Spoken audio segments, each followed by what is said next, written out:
Hello and welcome to Veterans of the Valley. I'm Tom Turbeville.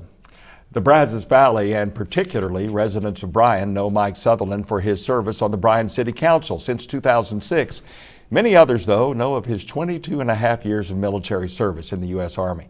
1 year of that, February 1969 to February 1970, was spent as a chopper pilot in Vietnam, flying some 900 hours of mainly what they called ash and trash missions between Chu Lai and 80 miles south of Da Nang. There are some stories to tell of reconnaissance, transport, occasional assault. After Vietnam, Mike Sutherland spent another 19 years in uniform, ending his military career stationed at Bryan's 420th Engineering Brigade under General Al Jones. Please welcome Lieutenant Colonel Mike Sutherland to Veterans of the Valley.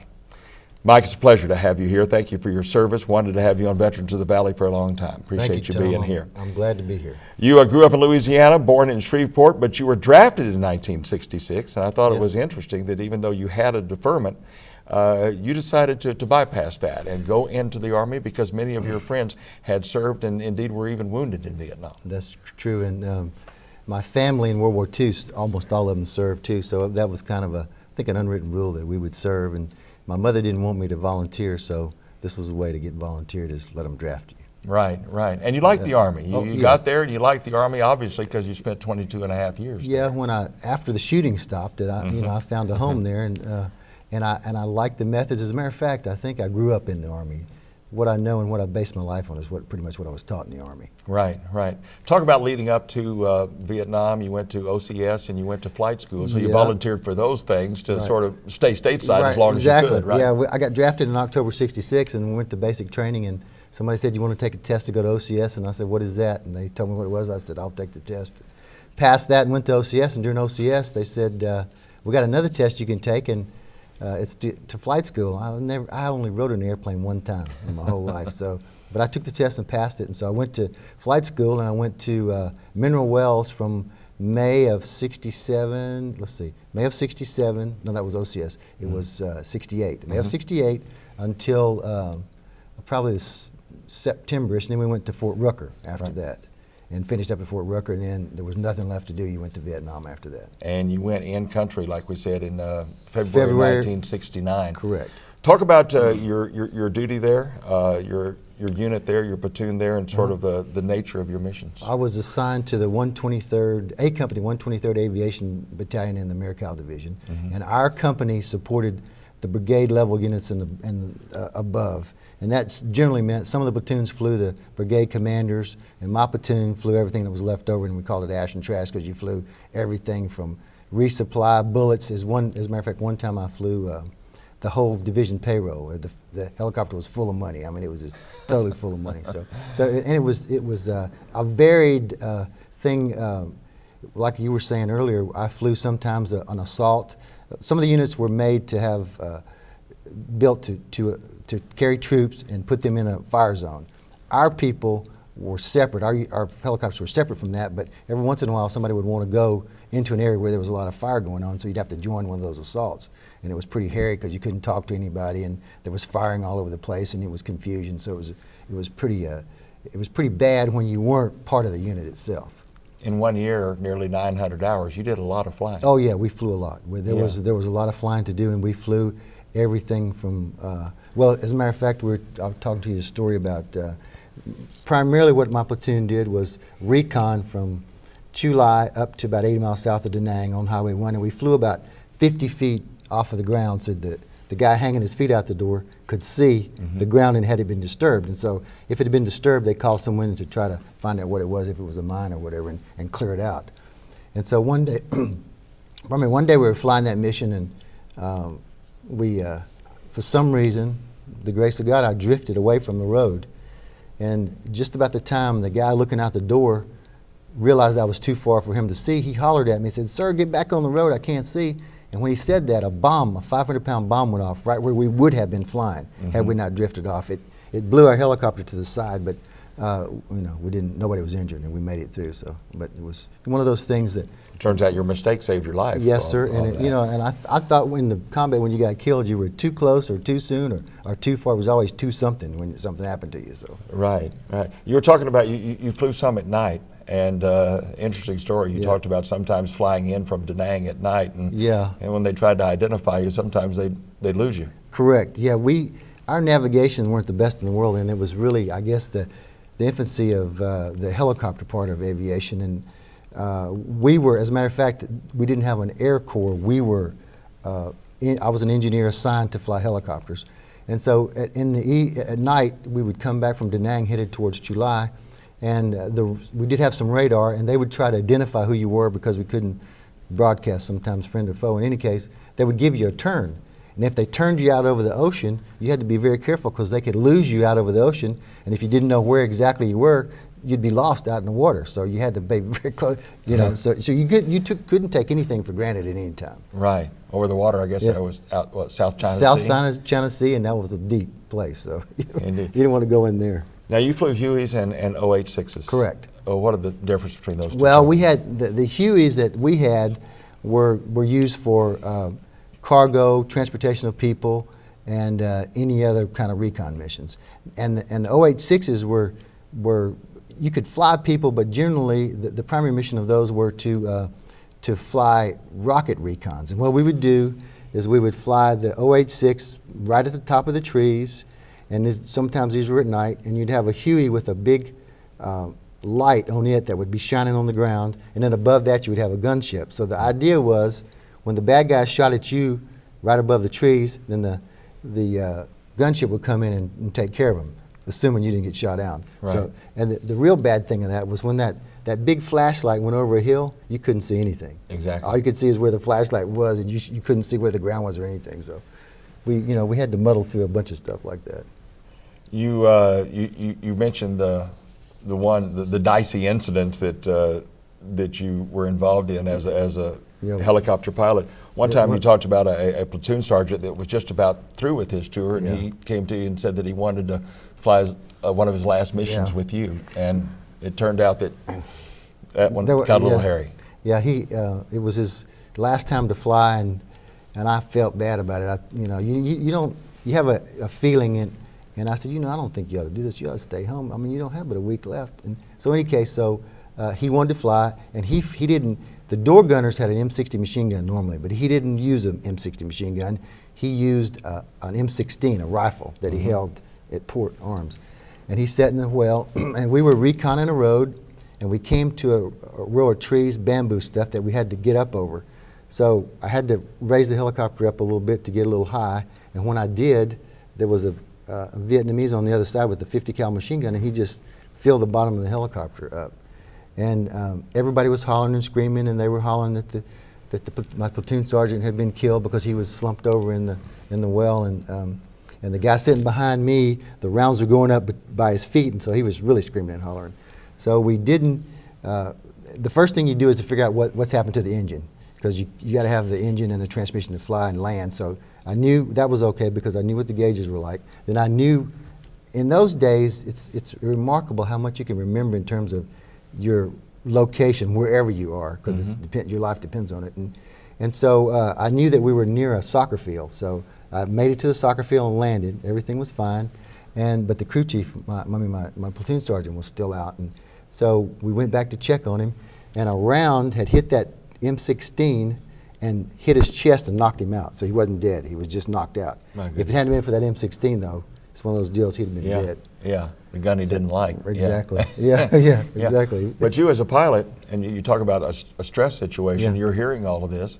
You're not sure who's wounded. Right, Is the platoon sergeant dead? Right. But you still have to keep your head, find out a safe place to land, looking at all the gauges. So this is where your training really comes in. Correct, exactly. And the Army did a tremendous job on our training. We had, most of us I was 22 and I was in charge of the platoon, but the pilots were between 19 and 21. So we were all really teenagers, and it was just like we had motorcycles, we could do anything with them.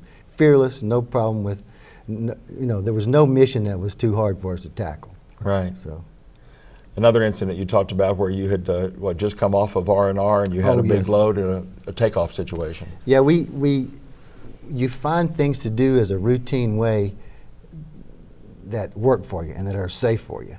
And we had this one LZ that was on top of a hill, and we routinely went in there and picked up troops and cargo, and they were so heavy that you couldn't hover well, so you would move to the edge of the hill and then let the helicopter drift down the hill until you got enough speed to start it flying. Well, I was gone for about a week on R&R with my wife in Hawaii, and came back and we did the same thing. Loaded up, started drifting down the hill, got to the bottom of the hill, and the unit down there had put up a large grouping of a telephone wire, and it was a pretty good sized deal. And so I didn't see it until it was right at eye level. So the bubble, I mean, I'm sitting in the bubble, and the bubble's here, and the wires are across there.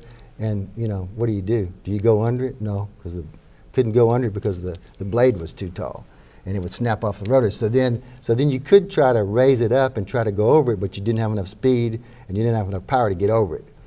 So the only thing I could do was just try to create a situation where it was belly up or skids up, and it went to the wires with both skids up and hit the wires, and it flipped over and started flying like a slingshot. But it knocked all the KAMU out in the area there. They were so mad at me they could have killed me when I came back. So anyway, but we made it. Nobody got hurt. Told you about the fence. Yeah, that's right. They should have had something hanging on it. Nowadays on the helicopters they have these wire cutters that are on those things, and that's what it's for. So if you get involved in that thing, it'll cut it and not tear the helicopter up. And the problem is you have to worry about getting it back too far because the rotor would bend the mast, dent the mast, and it'll snap off. So I mean, there's all, you know, they train you so well that all this stuff goes through at one time, and you can accommodate it, and I guess through the grace of God too. But I mean, make it through. So. You talked about sort of the makeup of these chopper pilots, and I think people forget, you know, these kids were 18, 19, 20 years old. You were a little bit older. You were 22. You were an old man of that. But these guys were great pilots, but they were kind of daredevilish too, yes, right? they would. The main problem for me as the platoon leader is that they thought they could do anything, and they tried anything. They flew under bridges and flew too low and hit birds and had all kinds of strikes. And so when they did that, the helicopter couldn't fly on a mission. So we were always fighting over that. You know, they shouldn't be doing that.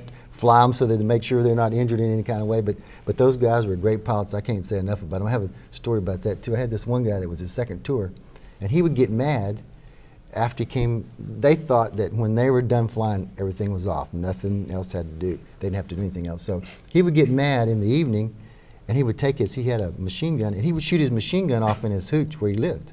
I mean, shoot it in the floor or at somebody. So I said, well, you can't do that. And he said, oh, yeah. I said, okay, I'm taking it from you. You can't take that from me. So I took his weapon and made him check it in and out with me when he left and when he came back. So that was one of those things you just have to deal with. I mean, it's so, you know, it's so, they're rules, but they're really not any rules. You just have to watch out and try to solve problems all the time and accommodate people. So.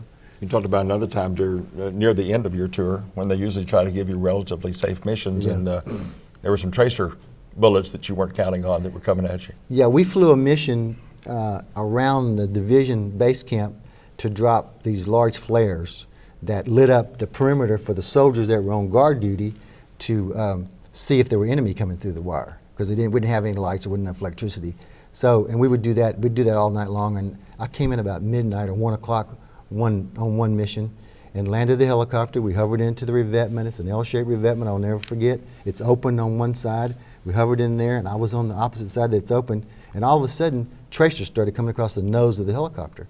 I mean, it was a lot of them. I don't know how we missed, but I guess he wasn't trying to hit us. So they went across the helicopter, and we all jumped out and started low crawling away from where he was shooting, back away from where we thought was safe. And so we warned the guys behind us, because we had some people coming in behind us, that what was going on and not to land. And what had happened is one of the platoon leaders that was behind us had his member of his platoon was shooting, and he was waiting on him to land. He was going to shoot him down. He had for some reason he was mad at him. I don't remember why, but anyway. But they captured him, and everybody was safe. So we've got some photographs that Mike has provided for us, just a few of them to show you. There is a young, wide-eyed Mike Sutherland. About how old were you in this picture? I was probably 20 there. I was a private then. That was when I got drafted. That was a photo. That's right. There's no ribbons or medals on that guy. That was been after you up all night, and so that was the first photo in the Army. This is I put this in here because this is one of our UH-1s, and it has that pelican on the front of it because in those days, we decorated our helicopters. That was kind of like in World War II. Yeah, like the nose art. Exactly. Yeah, in World War II. Uh-huh. And our call sign was Pelican. And not only that, but we used the same call signs all the time. And the Viet Cong finally figured out who we were, because we used, like, Pelican 6 would be the commander. So they knew exactly who we were because they could listen to the radios. And we didn't change our call signs. We didn't start doing that until the latter part of 79 or 70, rather. And this is a picture of in Vietnam in the helicopter. I'm the co-pilot there, and that white helmet, you know, that we had white helmets when we first started, when I was there. You know, that makes a very good target. You Yeah. can't see anything with that white helmet. So somebody said, you know what, that's a real good target. You need to take that off and get a colored one. So anyway. Yeah, so, that's why they invented camouflage. and this is the right? same thing. We all had nicknames. What's on the back of that helmet is Louisiana Swamp Rat is my company. That was my nickname. So in Vietnam. So. And we'll talk about this later, but you had a desk job. Yeah, this was when I came back from Vietnam. The Army did the firefighter training for all the services, and I was in charge of the company that did the firefighter training, and that was a helmet that somebody gave me from Pith, Germany, I think it was. I see. So That's there on the desk. So where were you? That was at Fort Rucker. At Fort Rucker. I did training at Fort Rucker and came back and was assigned at Fort Rucker, Alabama. Alabama, Right, right. exactly. Right. Great pictures. Thank you. Before we leave Vietnam, there was an incident that you talked about. I guess this would have been New Year's Eve of 1969, where a fella got a little out of control, had a little bit too much, and it became a very scary incident for you. Yeah, on New Year's Eve, I happened to have that would have been of '69, Right. and Going into 70. Right, exactly. And I happened to have officer day duty. Anyway. So they came and got me about midnight when everybody started. We had lots of colored flares and stuff that the guys would shoot off, and tracers and all that stuff. It really looked like fireworks. I mean, they shot so many of them. So they called me from one of the bunker areas that there was a soldier standing behind the bunker line, and he was drunk, and he was firing on automatic into the bunker line where our people were in the bunkers guarding the area. And so I went up there to him, and I realized I knew him, so I said, I called his name. And when I called his name, he turned the M16 on me on automatic. He didn't shoot it, but he just pointed at me. And so, you know, I said, we got to talk about this, you know, because all I had was a 45, and there was no place to run. I mean, it was just, there was no win situation for me. So I said, you know, you need to put that down because somebody's going to get hurt. And so I talked to him for a few minutes, and he said, well, you're going to court-martial me. I said, oh, no. I think this is one of the few times in my life I lied. I said, no, don't not worry about it. I will take care of it.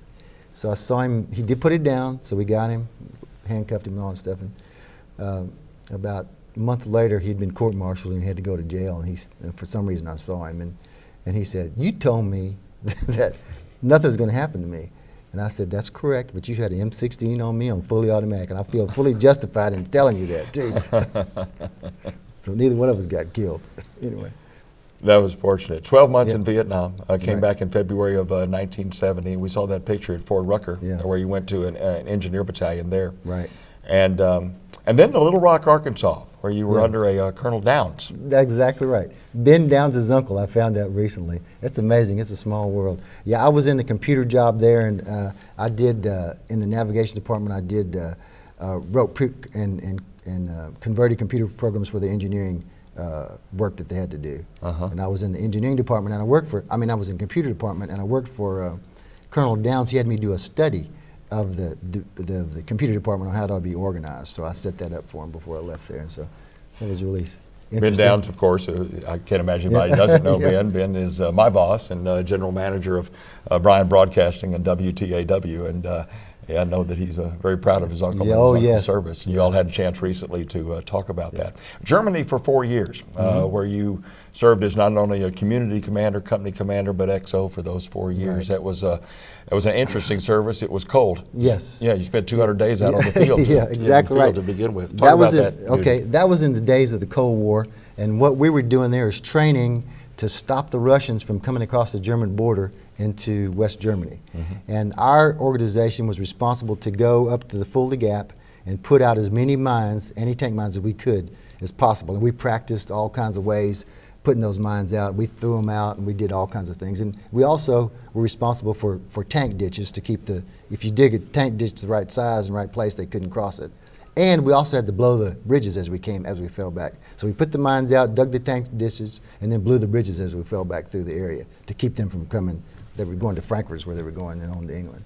So, but I found out later, after I retired from the Army and read Reagan's book, that in some of the secret conversations that they published, that the Russians' plan was to nuke that area where we were and drive through buttoned up, so we would have been fried, you know. So I don't know who would have slowed down, but anyway, I'm glad it never happened. But That's right. because we had to get, not only that, we had to get we had all of our civilians there, all of our families were there too, so we had the plan we were up front and the families were evacuating from Germany. Right, so. Right. You said that when you were there was when Reagan was elected, and yes. They were pretty excited about that because Reagan was pretty tough on the Soviets. Right. During the campaign, Reagan was the only candidate that said that we got to stop the Russians. You know, he called them the evil empire, and the Germans at that time in West Germany, they were in a critical position because the only thing that kept them from speaking Russian was that the Chinese was on the other side, and if the Russians had made a move across the border, it was assumed that the Chinese would come across too. So that was kind of a blocking force for them. So at that time I was a